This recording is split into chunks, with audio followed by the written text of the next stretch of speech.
from WBBZ-TV Sports. It's time to beat the champ. Now, here are your hosts, Paul Peck and Sue Novoitsky. Well, hi, everybody, and welcome to Beat the Champ's third week here at Classic Lanes in Kenmore, and we are deep into our competition with Rob Piccoli, the returning victory man from last week. But as we've learned through the first 2 weeks, Sue, it's kind of hard to predict who's going to win anything right now. Well, yeah, and it's been great bowling, great shows, lots to talk about, and I think that this might be the highlight show of the month because there's some really strong talent out there, good experience, and a variety of games. So it's just going to be so interesting. Yeah, we saw Pat Brick make a nice little run, but then he winds up losing and to Dave Kirsch, who then loses to Rob. And this week, Sue, we've got Andy Rettig, we've got Dana Voytovich and Sean Dietz, all really high-level bowlers. What are you expecting? I'm expecting to try to watch and see what the righties are going to do because their lanes are going to transition a little bit more than what's going to happen for Andy. So if Andy can get lined up, that's going to be really tough. Rob, if he gets lined up with his ball speed, kind of tough to beat that as well. It's been a very heavily lefty group of bowlers for the first 2 weeks. Not so much today. We'll see how big a difference or how big an advantage that may be. So, let's get rolling. Match number one is Rob Piccoli against this gentleman, Dana Voytovich. He has certainly been a very successful, long-time beat-the-champ bowler, along with being successful at a lot of other things in bowling in Western New York. But 11th appearance on the show for Dana Voytovich. First time we've seen him since February up at the Rapids Bowling Center. But what jumps out at you about Dana's run here on Beat the Champ, Sue, is a 15-win and only 5-loss record. That's amazing. And I think that came around the same year as he had his success at the Open Hour. So he had like a really That was strong last year, yeah. year. Yeah, and you know, and Dana's just been really, really consistent. His 11-match winning streak that happened in 2017 is the second longest that we've ever had on the show, only to Jeremy Zimmerman's 14, of which 9 of them came right here at Classic Lanes. Yeah, this is going to be interesting because Dana is obviously a two-hander, and it looks like his ball's biting up a little bit early. And when he qualified, it was, I'm sure, not as beat up of a condition as we're seeing right now. So as these lanes have evolved, so when these bowlers jump in, does it affect what the outcome is? You know, because they qualified, if they bowl great on fresh oil, and now you're talking about, you know, pretty beat up condition, it can look entirely different to them. Well, speaking of bowling great, that's what Rob Piccoli did in winning the last match against Dave Kirsch, 244 to 141. It's Rob's 14th appearance on the show, and he has now evened his record up with 11 wins and 11 losses. This is the third month in a row that we've had Rob on the show. Think about how hard that is to do. It is. To qualify to be one of the 9 qualifiers 3 months in a row. Right, well, we say that about Mike, and I mean, even though they're not here, I don't think we can go a month without mentioning, you know, what Mike and Chuck have accomplished as far as getting on the show as many times as they have. But truthfully, we've seen Rob almost, you know, you can only make the show once a month, and, you know, Rob does it. He just doesn't get quite on the streaks that those guys do. Right. But it's still amazing to be in the top 9, and you pull out Mike and Chuck, you've only got 7 spots left. You're right. That's true. Although it's kind of funny that there haven't, just off the top of my head, there haven't been a ton of months when we've had both Mike and Chuck. We usually have one or the other sometimes. And it really has been turning out that way. Because, as you know, those guys have only matched up against each other 4 times in the 4 years of the show. You know, and again, here, this was Mike Zarcone is actually, he probably still here. He was here a little earlier here at Classic Lanes, and he was the #1 qualifier going into the round of, you know, into the roll-off. Didn't bowl great in the roll-off, so he didn't make the show this time, but, you know, he would have been on the show again had he had a typical Mike Zarcone performance in the roll-off. Absolutely, and that, you know, one of the things with that is, like you said, how you go from high qualifier and not being able to be in the top 9 when you bowl 3 more games. But it's what pairs you hit, what time of day you're hitting it. See, his ball's biting up early. He's fighting it right now. And it's one thing that's been consistent every single week is that they've all been fishing in the beginning. It's like like these lanes have to be just changing while we're talking, Yep. because they're all, it starts out the same way. Yeah, and it's the guys who have been a little more successful while they're fishing, avoiding the opens, getting the spares, and then starting to catch Right. the fish about the third or fourth frame Right. are the ones that have been winning. Give yourself 2 frames to figure out what's going on here, but you better start making a decision about what you think it is by about that 4th frame. Right. You know, and again, I think more as much as any through the first 2 weeks here, you know, we've seen a lot of open frames. There's been a lot of them. Right. Some guys like Pat Brickware have been able to overcome them. Other times not. Dave Kirsch didn't overcome them in our last match. So, you know, it's been interesting. We haven't had guys just sort of blow their way through. And again, as I mentioned, Rob's 244 in the last match was the best score we've had by about 20 pins. Right, and even then, when he took this first shot up here and went light, his ball went super straight. That's where he said he has to back off on his speed a little bit, because he was a little bit too firm with that, and it totally skated past his break point. So he has to. They're not. The moral of the story is they're not easy. Like if he shoots 244, he shot a great game, because you can't be off in anything. You don't have a whole lot of margin for error. And that's 2 in a row for the 34-year-old from Kenmore, produce manager for Tops Friendly Markets, is Rob Piccoli. 227 overall average for him, and he is busy bowling, 4 or 5 nights a week, a couple of nights at Transit and the Travel League and Broadway and a few other places. There's Sue Jeziorski manning the Castellone Chrysler Dodge Jeep Ram scoreboard, filling in for Janelle Sabin. We'll hear from Sue at the end of our match, as she's been able to provide some bonus color commentary there to follow up on what you've been able to tell everybody. Right, It's well, great having a pair of Hall of Famers. You, the Sues, it's great hanging around the two of you guys. This feels like a good time to take a short break. We'll be right back with more action on Beat the Champ. Instant replay on Beat the Champ is brought to you by Transit Lanes and Keglers. Join us for bowling, food, and drinks. Welcome back to Beat the Champ. Let's get back to the action here on WBBZ-TV.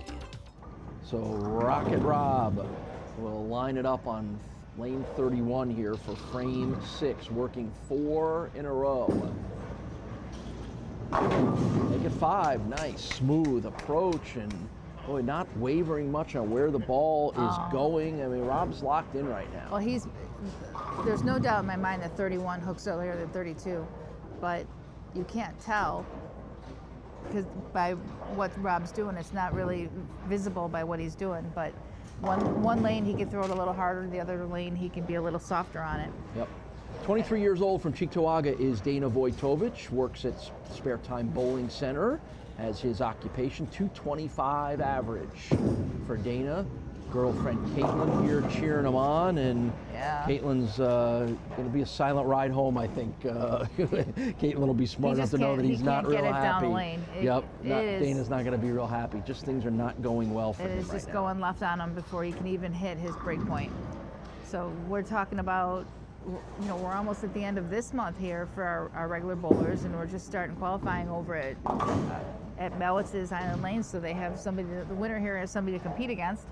And today is going to be the first day, opening day for qualifiers there, 2 and 4 p.m.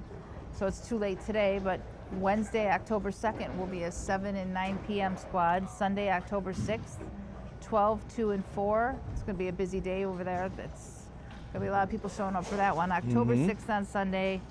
Top 24 roll off at 7 p.m. Taping's going to be October 12th, Saturday. All right, that's for our next stop, is Island Lanes in Grand Island. Always an entertaining trip to the land of Malwich. I know. Never know what Mike has in store for us up there. And you know, we get our Halloween shows then too. Oh, goody, yippee. You gonna make me put on some kind of Halloween decoration or mask again You know, this year? I'm going to have to really come up with something for you. Can't wait. So Dana ends that run of 3 consecutive opens with a spare here in the 7th. That's He just wants to not stop gonna the bleeding at this point. Yep. So now again, Rob's in a position where he's bowling great. He's got 5 strikes in a row. Just needs to be safe and steady and solid, and he'll get himself on to take on Andy Rettig in match number 2. Well, I can tell you that he needs a 193 because the best Dana can post up now is a 192. And he's been getting the lucky pin slides to get him to another strike. Well, he's got 170 in the 6th frame.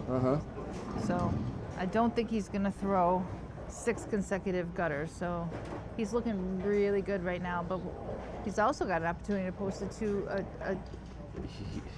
290 up there. Yes, he's got a spare in the 1st frame and 6 consecutive strikes since then, as you can see, thanks to that incredibly legible handwriting of Sue Jeziorski on the Castellone Chrysler Dodge Jeep Ram scoreboard. Whoever taught young Sue there in the 3rd grade or whatever that was did a very nice job with her handwriting. 7 in a row. Well, learning how to keep score by hand is not a thing people do anymore. No. So. Writing by hand is not a thing people do much anymore. It's scary. People at home are watching going, what are those things that Sue and Paul are holding in their hands? Oh, isn't that scary? Why are they not doing this on a laptop or something, which we could do, but see, I'd probably be better if I had a program that was doing this on a laptop. It would keep track of the score for me, and I wouldn't have to always ask you. There's Dana's strike in the 8th frame. Finally got it to lay up a little bit for him.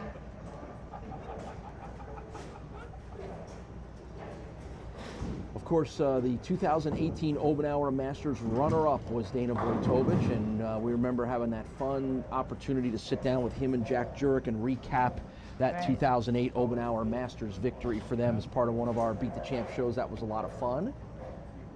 And anytime you get into that top 2 or 3, 4 or 5 of the Obenauer, that says an awful lot about you as a bowler. 7 career 300 games, 3 800 series with a high 836 for Dana Voytovich. And of course, part of the bowling Voytoviches that we've had his Uncle Greg on the show. Not lately, but early on in our run, we had Uncle Greg on a lot. I can't believe he's only 23 years old. I feel like he's been around a lot longer than that to be only 23. And he's accomplished so much in his, sure has. His few years bowling.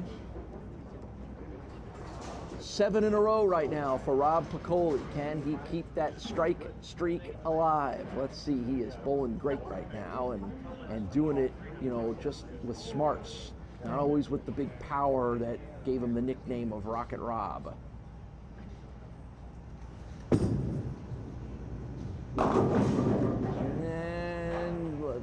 I was waiting to see whether he'd get a little roller into that 7 pin. So the streak comes to an end on the strike front. But it's still on his way to a victory. That's right. He'll get another chance in the next match to strike for us some more. All right, so no chance to strike out here for Rob Piccoli, but he's going to advance to the next match. So it's a win for Rocket Rob. He'll take on Andy Rettig. We'll talk to Dana, get you ready for that match. When Sue and I return, we're off and rolling here at Classic Lanes in Kenmore. More Beat the Champ right after this.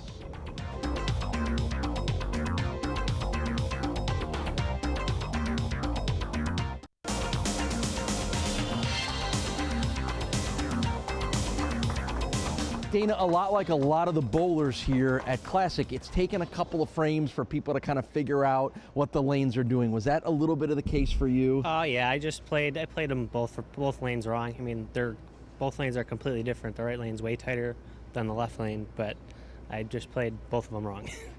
All right, well, I guess that's unfortunately will do it, won't it? And I don't think it would have mattered. He had a good look, so it would have been tough to beat him regardless, even if I did play him. Yeah, he's properly. been the one guy who's been able to put up some big scores here so far, Sue. Oh, definitely, and it's been pretty exciting. I do want to ask Dana, though, so you said you played him wrong. What would have been the difference? If you had to go back and we could do it again, how would you change your attack of the lanes? I would have been more left on both lanes, but for different reasons. The right lane was really tight down lane, but it hooked really early. So I wanted to get around the early hook, but then I probably would have had to use more rev rate like I did on the fill shot, and then to get it back down lane. Great. And then the left lane was just hooking more The whole lane. The whole lane was hooking more. Okay. So I should have just been more left. But This sport Thank gets you. really complicated It does, sometimes, it does. doesn't yeah, that's what I saw anyway. Yeah. Right. Rob's in a Could've different been- part of the lane. He's basically taking that out of play, just throwing it hard and straight, like right at the Right. headpin. That's All what right. he does best, and There you go. that's what looked good for him. Yes, so. it does. Brian? All right, Dana, thanks for bowling. Thank Thanks you. for supporting Beat the Champ. Of course. All right, Dana Voytovich, one of the best we have had here on Beat the Champ. We know he'll be back soon. We know Rob Piccoli is sticking around. He's got a match with Andy Rettig. It is coming up next.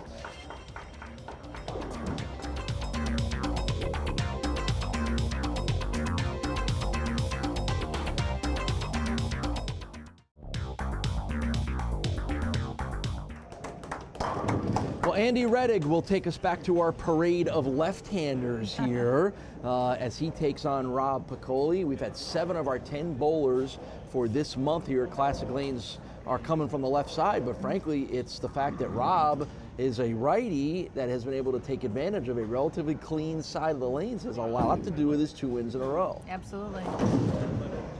He's And- posted the highest scores, really, too, of the day. Without, of the not month, even rather. close, 244, 259. He's won both of his matches by 100 pins. Right. Well, if anybody's going to put up a good challenge, it's going to be veteran Andy Rettig. 13th appearance on Beat the Champ, 11 wins and 8 losses. It's been a while since we've seen him. It was Billy Lanes in Bradford in November was the Wow. last time we had Andy on the show. And those 11 wins, one of in the top 10 here on Beat the Champ. And he will start with a spare. That's one of the few guys that have come up on the first shot and hit the pocket. That's true. Getting out of that We've had first some first frame with a spare Yeah. is a victory right now with the way things are going. So now Rob is up his record to 12 wins versus 11 losses. He's won 2 in a row, and as I mentioned, put up some big scores of 244 and 259. And as Dana Voytovich talked about at the end of in our interview there, he's just not only is he taking advantage of the clean side of the lanes, but he's throwing it nice and straight and not getting too fancy, and mostly knocking all the pins down. Right, and he has the ability to firm it up some more if he has to. So he's got that. This is the case where his strength and his rocket ability to just keep amping it up more. So this one's hooked up a little high for him. He might be able to, just throw it just a little bit harder and beat that transition pretty easily. So we mentioned Rob making his 3rd consecutive appearance on the show, and what an incredible accomplishment that is. But hasn't been able to string a lot of wins together. Although maybe that's going to start now with the 2 in a row.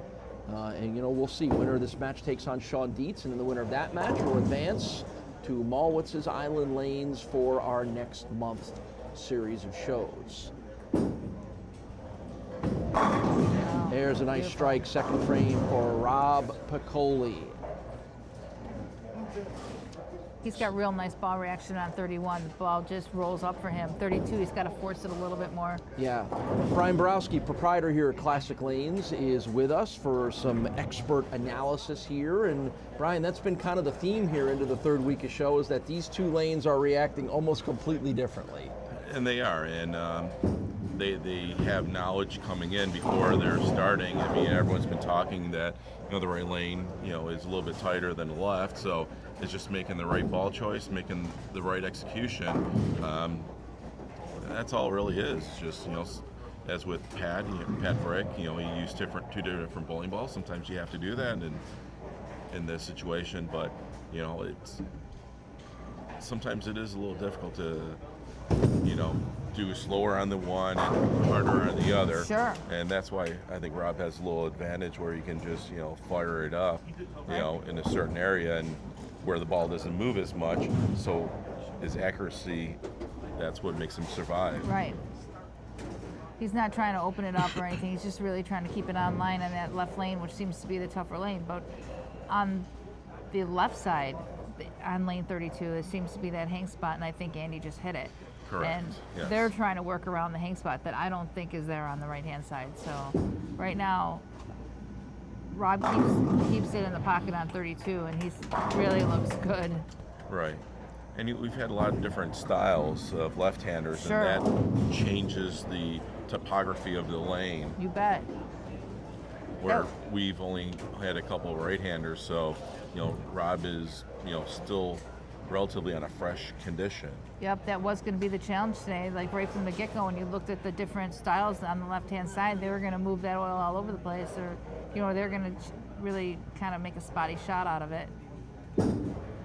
Oops. So what was the oops there? Too much? Got it a little bit too much to the left? Well, he pulled the ball. He pulled it. Pulled it quite a bit, and that's one of the problems I have when I face a tougher condition, especially with a lot more oil. My ball speed is up there like Rob's, and you have a tendency to force the ball instead of letting the ball do some of the work. Sometimes you overdo it just a little bit. Yeah, he's making it look easy, but in fact, he really is keeping it on line. And that one, and he is kind of like trying to do something. He's trying to get to turn it so that it's not doing a lot. And if you miss that by a little bit, it's going to the left. Correct.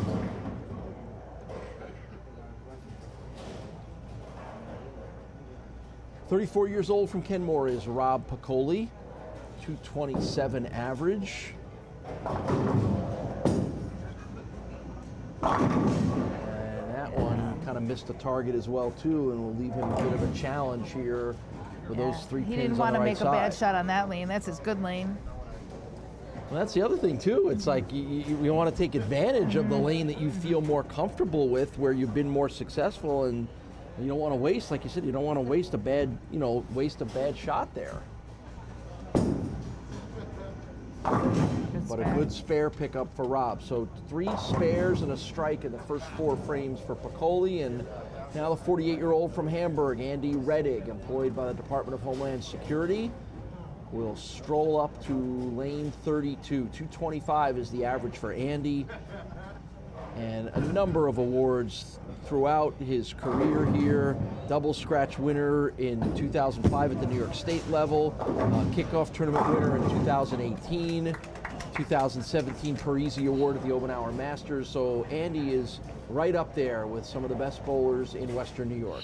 This looks like a good time to take a break. We'll be back with more Beat the Champ right after this. Welcome back to Beat the Champ.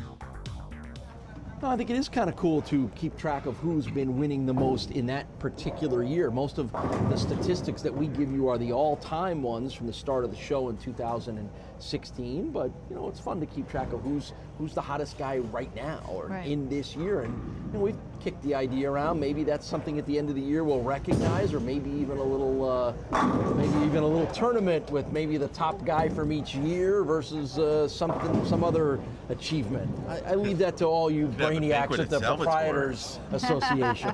So. Yeah, we could fit him in at a table. Yeah, sure.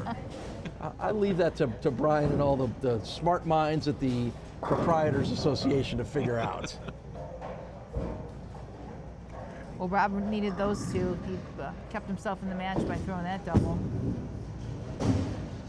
That's 4 in a row for Andy Rettig. Slowed down the speed a little bit and got it out. And it almost looked like it might have been too slow, but clearly he got it to the not. break point. That was another great shot. It really was. You're often running with league play here as we get ourselves here towards October already, and off to another good start, another full league schedule at Classic Lanes, Brian? Yes, we've been we're up a lot in league bowlers right now, and it's just keeping a work in progress. How encouraging is that? And it's not just you. I think it's a lot of the bowling centers around West New York that are seeing numbers up in their leagues. Yeah, again, bowling is a sport that anyone and everyone can do, and it gives you something to do on a Wednesday night, Thursday night, where you have something to do on that night, where you can just go out and have some fun instead of thinking about what should we do, and it's just a great opportunity to. You can only binge so much Netflix, Exactly. Well, you can do Netflix at any time. You don't have to worry about that Thursday night show. You can DVR it and watch it at your leisure. That's true. Or just pick a day and binge watch everything. It probably, you could probably draw some lines and a little bit of a connection through to the fact that the world that we live in now does not require you to watch things when they tell you to watch them, No. which means, I'm sure there's been times when there was a big show or a big event on where you saw maybe numbers were quieter at the bowling center because everybody's staying home to watch this tonight, right? Yeah. It's part of the world we live in now. It is. I mean, for the good and the bad of everything, it's reality. So that was an open frame in the 7th for Rob Piccoli. And meanwhile, well, that's a much-needed 8-frame strike. Meanwhile, Andy Rettig is working 5 in a row. So Yeah, his shot went south on him. And how many times now have we seen this where the first half of the game someone looks like they're unbeatable, and the second half of the game it's like they switch pairs. As much as I can remember on this show in a long time, where the first half and the second half of matches were sometimes almost completely different. And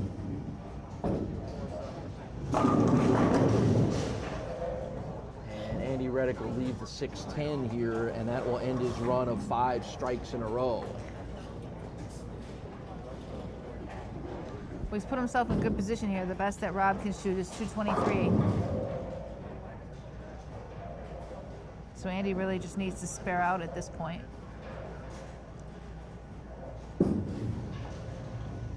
Big hook from the left to the right. Wow. And that was really close. Man, when he released it, and I just saw that ball just started taking off early, I go, that's going in the right-hand gutter, not even hit the this. Because you knew that it was going to make that big turn, huh? Yeah, but the problem was the ball started hooking a little bit too early, and I don't think he expected that. And I think it was very fortunate to get that spare. So that's what happens. You get a little lucky break there, and that might be the difference in the win for Andy Rettig. And He gets to try that on the other side. I was going to say, yeah, now he'll have to mess with it on the other side.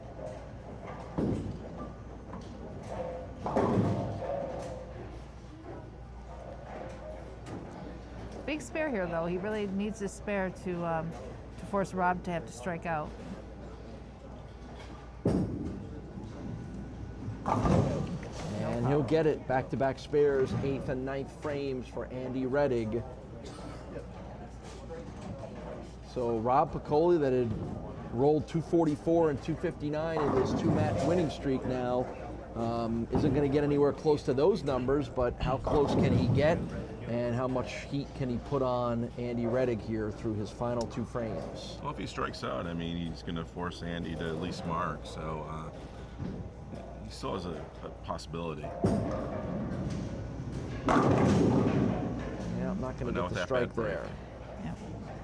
So, again, just Rob had everything going, Sue. Seemed to have everything locked in, was throwing it great, knocking all the pins down, putting up big scores when no one else had, and doesn't take much for things to change, does it? It doesn't.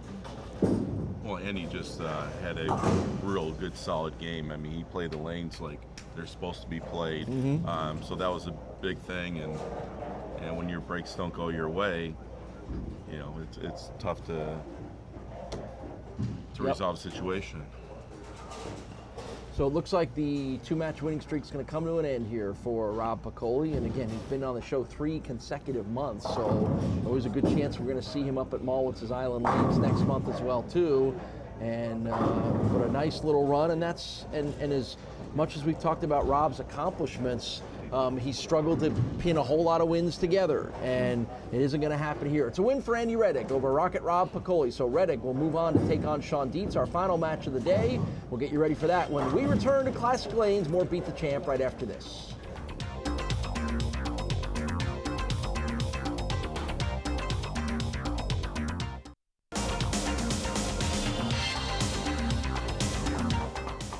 Well, Rob, in a lot of ways, it's kind of the sport of bowling. You seemed locked in. You seemed to have that right side of the lanes mastered until you didn't, right? Yeah, I guess, I don't know, for some reason I kept pulling the ball slightly and just kept making not good shots, but... Did you think they were transitioning for you a little bit more and not, or just you?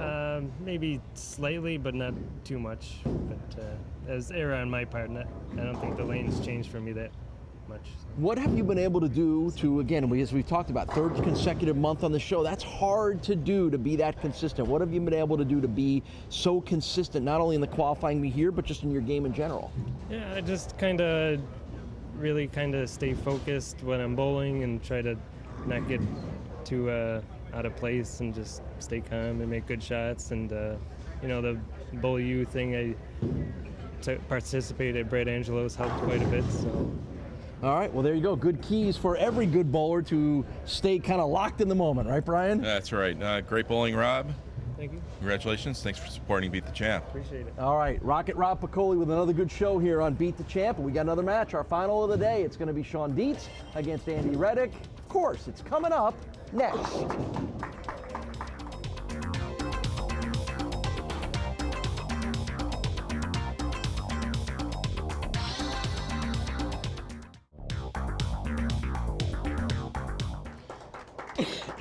Match number 3 is Sean Dietz taking on Andy Rettig, and we'll get our first look at Sean right off the bat here. Sue had a prior commitment she had to hustle off to, so we're going to let Brian Borowski fill those very big shoes here for our final match. You ready? I'm ready. I just need to get my blonde wig, and I'd be all set. Too much information.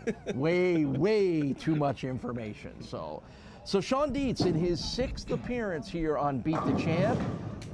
Got the big backswing, got the big powerful swing. It's only got him 1 win so far in those appearances on the show against 4 losses, but he's a guy that can be very dangerous. Last time we saw Sean was at the Jamestown Bowling Company earlier in 2018. So now Andy Rettig, and what'd you take out of the way Andy bowled in that 230 to 192 win over Rob Piccoli? Well, he played the lanes extremely well.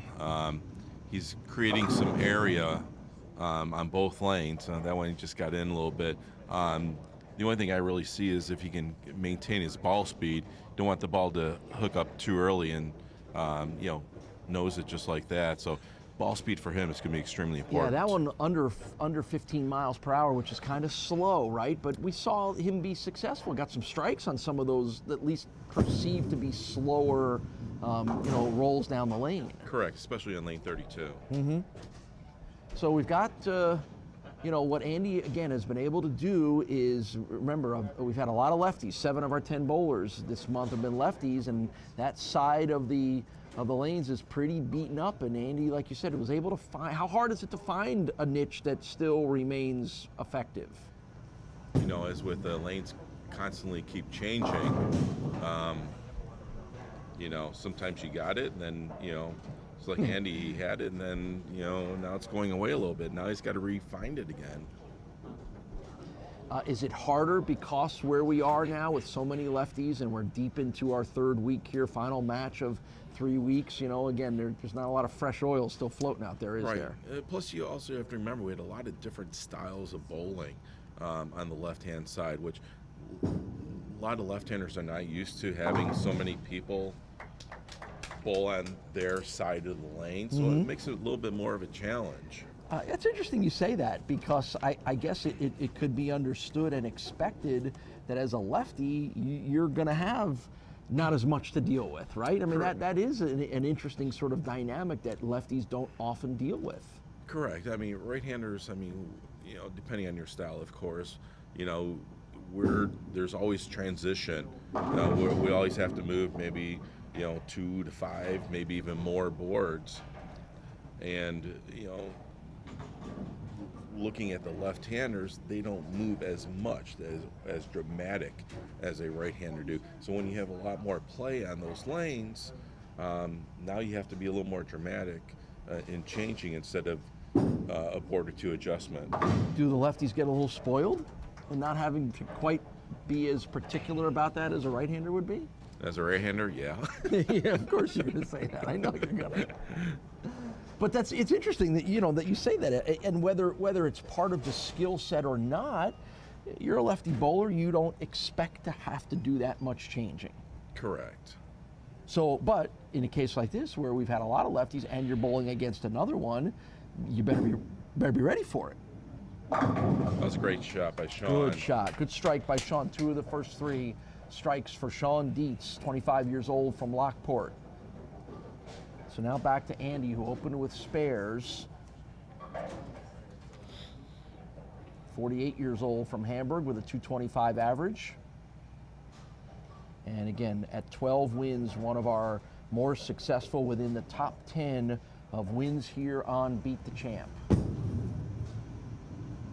That was a much better ball. His ball speed went up a little bit on that one, but a lot more smoother. So that was a great shot. So for people at home, Brian, Andy is not a guy that you need to. The ball speed is not as critical necessarily to his success as maybe other bowlers are. Is that safe to say? As people watch it and go, "Oh, that looked fast" or "That looked slow."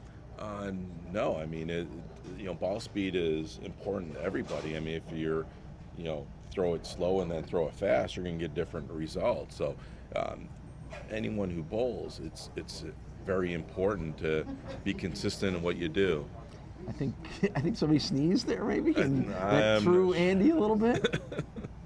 Well, you heard something there as he kind of started and pulled back. So. Just fortunate is he able to stop. Sometimes you can't stop. Right, there's no balks in bowling, correct? No, there is no balks in bowling. As we've been dropping baseball terminology like frozen ropes on the show this month. That's right.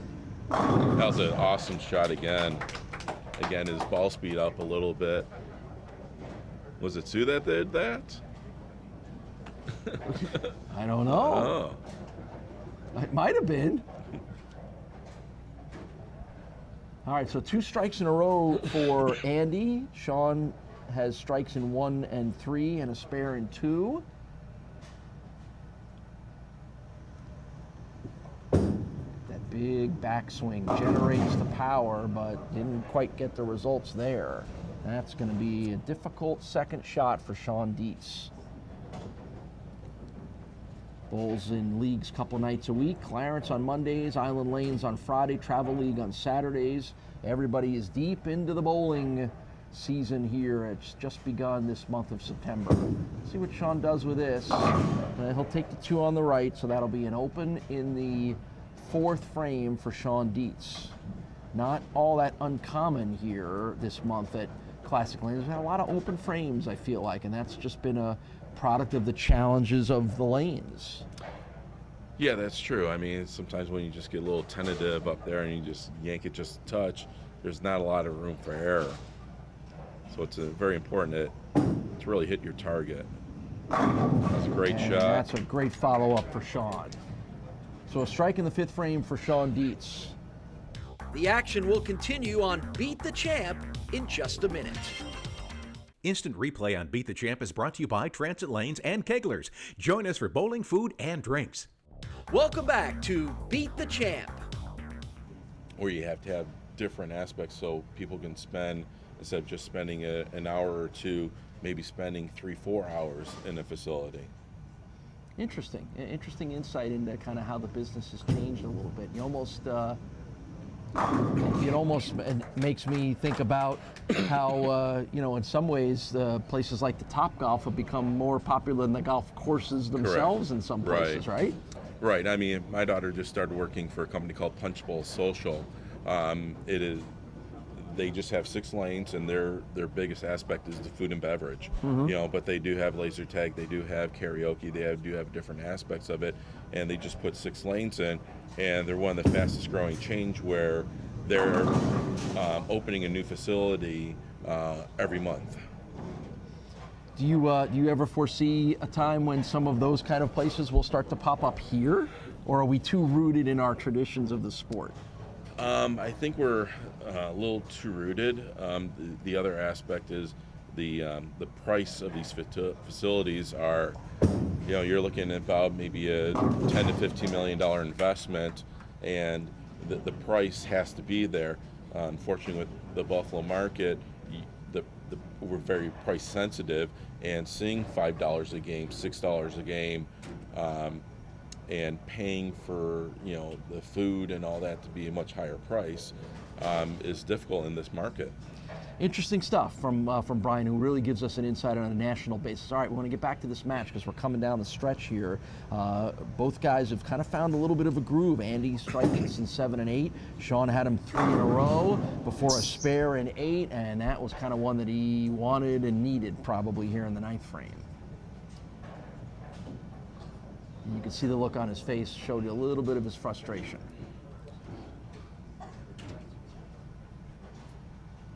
But in our final match here of our third week, looks like both these guys got a pretty decent handle on where this thing is going. Yeah, we have a real good match here. Yep. So that's back-to-back spares for Sean in 8 and 9. And now Andy, working those 2 consecutive strikes, has a chance to vault himself back into the lead here. As you can see from Sue Jeziorski and the Castellone Chrysler Dodge Jeep Ram scoreboard.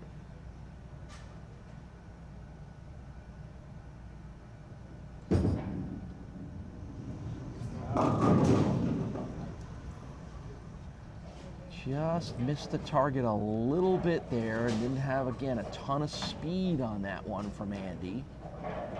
So he'll have to pick up the 4.7. That one under 15 miles per hour.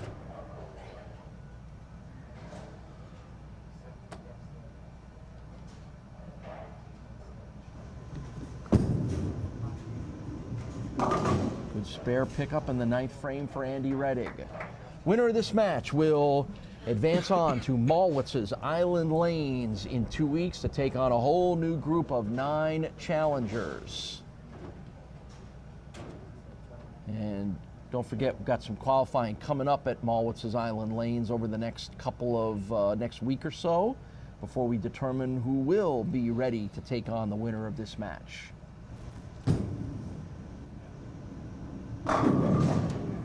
Next week, it's the Classic Lanes Junior Bowling Championship Challenge. We've got some of your best young bowlers coming everybody's way next week, right? Yeah, we had a qualifier, pretty good, successful 52 entries. So we'll be awarding over $600 in scholarship during the next week.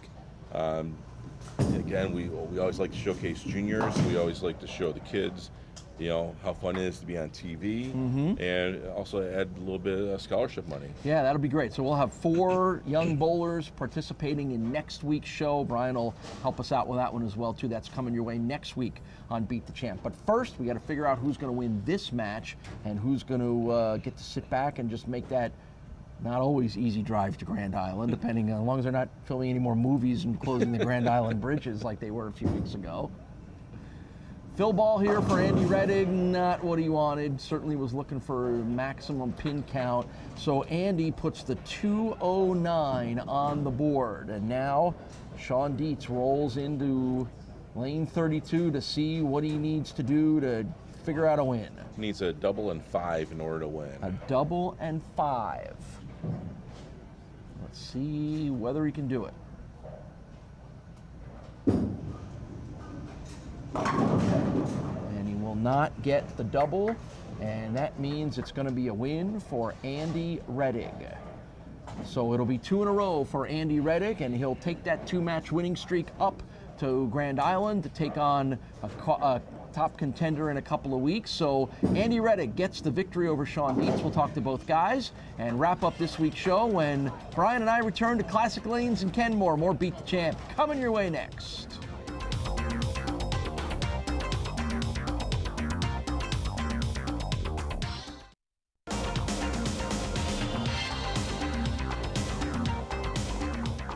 In one of our tighter matches of the month, Andy Rettig noses out Sean Dietz 209 to 202. The lanes are pretty beat up, Sean, right? It's been a long day of bowling, particularly on the left-hand side. How much of a challenge was that for you in this match? It was only a challenge on one of the lanes. The right lane was definitely a weird one. I made that ball change in the 10th because what I had wasn't working, and you don't know if you don't try. Is it unusual for you to have dealing with so much action on the left-hand side that we've had this month? That doesn't normally happen for you, does it? No, we lefties like to be left alone for that reason. I couldn't have said it any better than that. You're absolutely right. Well, even when Sue's not here, I still don't get to hang out on the winner's side, do I? You still got another Sue. We don't go away. I've got a question for Andy. So sometimes things go out of your control when you're bowling in a match. We had a cell phone, lot going off.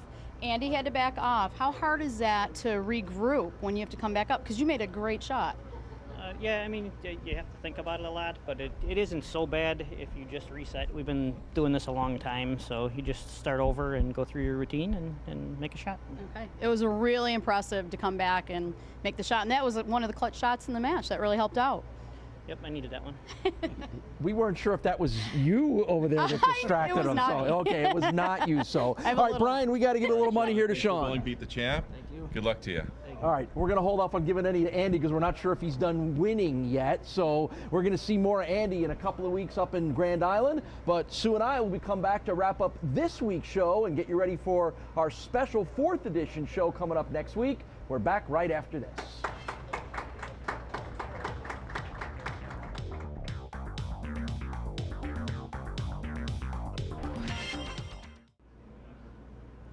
Well, Sue, as we wrap up our competition part of our stay here at Classic Lanes, it's been an interesting 3 weeks. We've seen the lanes be a real challenge, one different than the other. Probably why no one was really able to rack up a whole lot of consecutive wins. And very true, and there's a lot of factors too going on with why the lanes played a little different. The people out there, topography, the way that your lane actually sets up. One could go uphill, one can go downhill. There's many, many factors. And then a lot of nice things that we saw was Andy at the end, the last match that he bowled, he actually picked up his ball speed from the previous match because he had to slow down to accommodate, and then as soon as they broke down, he sped back up.